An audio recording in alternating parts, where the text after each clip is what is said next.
আসসালামু আলাইকুম। আমি সোনার বাংলা কলেজের পক্ষ থেকে, আমার নাম ইয়াসিন আরাফাত রাতুল। আমাদের মোট 4টি প্রজেক্ট রয়েছে। আমাদের প্রধান প্রজেক্ট হলো safe work 360 degree. Safe work 360 degree আমরা নাম থেকে বুঝতে পারছি এই প্রজেক্টটিতে যে এই জুতোটি ব্যবহার করবে তাকে এটি 360 ডিগ্রি অ্যাঙ্গেলে সেফ দিতে সক্ষম। কীভাবে আমি বিশ্লেষণ করছি, মূলত আমাদের প্রজেক্টে এখানে লাগানো হয়েছে হাই ভোল্টেজ জেনারেটর। এর ফলে কি এটি একটি শটগানের মতো কাজ করতে সক্ষম। আমরা যখন এটি কোনো বিপদগ্রস্ত বা যার উপর আক্রমণ করা হচ্ছে, সে এই দুটা প্লাগ যার দেহতে লাগানো হবে সেটি হাই ভোল্টেজ শক খাবে, কিছুটা প্রথমে যা বলেছিলাম শটগানের মতো। এছাড়াও এখানে আরও মডিউল রয়েছে। এখানে রয়েছে এখানে আল্ট্রাসাউন্ড জেনারেটর।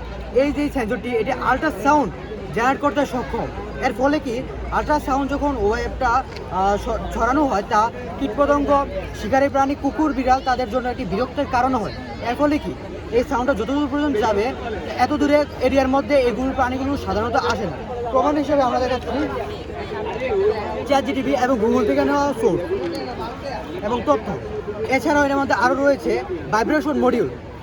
এই ভাইব্রেশনটা যখন চালু করা হবে, একটা এরিয়ার মধ্যে যতটুকু ভাইব্রেশনটা যাবে এর মধ্যে সাপ আসবে না, কারণ সাপেরা শুনতে পারে না ঠিকই, কিন্তু তারা ভাইব্রেশন অনুভব করতে পারে। এতে হয় কি, তারা ভাইব্রেশনটাকে একটা বিপদের সংকেত হিসেবে নেয়। এর ফলে যতটুকু পর্যন্ত ভাইব্রেশনটা যায়, তারা এই এরিয়ার মধ্যে তারা সাধারণত আসে না। এর মধ্যে আরও ফিচার রয়েছে, যেহেতু এটা আমরা আর্মি বা মিলিটারি বাহিনীর জন্য ব্যবহার করছি এবং যারা জঙ্গলে সার্ভাইভের জন্য যায় তাদের জন্য ব্যবহার করা হচ্ছে, তাই এখানে আমরা একটি PIR মোশন সেন্সর ইউজ করা হয়েছে। এর ফলে কি এই মোশন সেন্সরটার সর্বোচ্চ রেঞ্জ হলো 10 মিটার পর্যন্ত। এই 10 মিটার রেঞ্জের মধ্যে যদি পিছন থেকে কেউ আসে হামলা করার জন্য, এই সেন্সরটা তাকে আর্ম করবে। মানে এর মধ্যে একটা অ্যালার্ম সিস্টেম আছে, যেটা অ্যালার্মটা বেজে উঠলে সে এটাতে সতর্ক হতে পারছে। আর এই আমাদের সম্পূর্ণ মডিউলের জন্য আলাদা কোনো পাওয়ার সোর্সের প্রয়োজন হচ্ছে না। এটার মধ্যে যে ব্যাটারি ইউজ করা হয়েছে সেগুলো রিসার্চ করার জন্য আমরা এটার পিছনে লাগিয়েছি PIR মোশন এটা পিজো সেন্সর ব্যবহার করা হয়েছে। এই পিজো সেন্সর কাজ হল এগুলো মূলত চাপকে বিদ্যুতে কনভার্ট করতে পারে। ফলে এই ব্যাটারিটা যখন আমরা হাঁটবো তখন এটা নিজে নিজে রিচার্জেবল হতে সক্ষম। এছাড়াও যেহেতু এই চার্জটা হতে কিছুটা সময় লাগবে, প্রায় 1 কিলোমিটার যদি আমরা হাঁটি তাহলে আমাদের ব্যাটারি ফুল চার্জ হবে।